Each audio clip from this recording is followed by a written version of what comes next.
દક્ષિણ ગુજરાતના સૌથી મોટા ગણાતા ખજૂટ ડમ્પિંગ સાઇટ ઉપર ફરી એકવાર ભીષણ આગ ફાટી નીકળી છે। માત્ર 52 દિવસના ટૂંકા ગાળામાં બીજી વખત લાગેલી આગના કારણે સમગ્ર વિસ્તારમાં ધુમાડાના કાળા વાદળો છવાઈ ગયા હતા। આ ઘટનાએ પાલિકાના તંત્ર સામે ફરી સવાલો ઉભા કર્યા છે અને વિપક્ષ દ્વારા કચરા કૌભાંડના આક્ષેપો ફરી ગાજવાની પૂરી શક્યતાઓ છે। ધુમાડાના ગોટે ગોટાથી પ્રદૂષણનું પ્રમાણ વધ્યું છે। આજે બપોરે અચાનક ફાટી નીકળેલી આગે જોતજોતામાં વિકરાળ સ્વરૂપ ધારણ કરી લીધું હતું। આગ એટલી ભીષણ છે કે તેના ધુમાડાના ગોટે ગોટા કિલોમીટર સુધી જોઈ શકાય છે। ખજોદની આસપાસના વિસ્તારો જેવા કે વેસુ, વીઆઈપી રોડ અને અલથાણમાં રહેતા લોકોને રોડ ઉપરથી જ ધુમાડાના ગોટે ગોટા દેખાઈ રહ્યા છે। ફાયર બ્રિગેડની અનેક ગાડીઓ ઘટનાસ્થળે પહોંચી હતી અને આગ ઉપર કાબુ મેળવવાનો સતત પ્રયાસ કર્યો હતો। जी विजयभाई थोड़ा समय पहला एक पत्र रखवामां आव्यो हतो एसएमसी ने जे कचरा डम्पिंग साइट पर आग लागवाने लईने ने करप्शन ने लईने आज फरी आग लागशे शुं कहेशो? आप जोशो कि गया महीना फेब्रुआरी महीनामां आग लागी અને ફરી આજે પછી ફરીથી આગ લાગી છે। આગ લાગવાનું કારણ હજુ બી અકબંધ છે।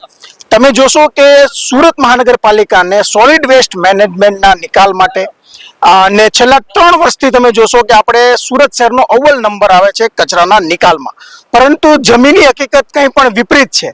ખજોદ ખાતે 3 વર્ષમાં 30 લાખ મેટ્રિક ટન કચરાનો નિકાલ કરવાનો હતો, પરંતુ ફક્ત ને ફક્ત 14 લાખ મેટ્રિક ટન કચરાનો જ નિકાલ થયો છે। 50% વધુ કચરો હજુ એઝ ઇટ ઇઝ ત્યાં જ છે। તો છેલ્લા 3 વર્ષથી સુરત મહાનગરપાલિકાને સમગ્ર ભારતમાં અવ્વલ નંબર કઈ રીતે આવે છે, ચોખ્ખાઈમાં આપણો નંબર કઈ રીતે આવે છે, ખૂબ ગંભીર પ્રશ્નો ઉદ્ભવ્યા હતા। અને ભ્રષ્ટાચાર અને પોતાનો પાપ છુપાવવા માટે જ આગ લાગી હોય તેવું દેખાય છે। આ કોઈ કુદરતી નહીં પણ માનવ સર્જિત આગ હોય તેવું ચોખ્ખું દેખાય છે। બીજી વાત, તપાસ સમિતિની રચના થઈ હતી।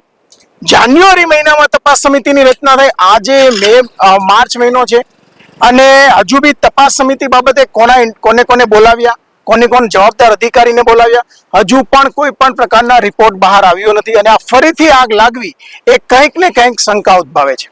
52 દિવસ પહેલા પણ આગ લાગી હતી અને ફરી 52 દિવસ બાદ પણ લાગી હતી। આજે આગ લાગવાનું કારણ હજુ સામે આવ્યું નથી। તંત્રની કેટલી નિષ્ફળતા?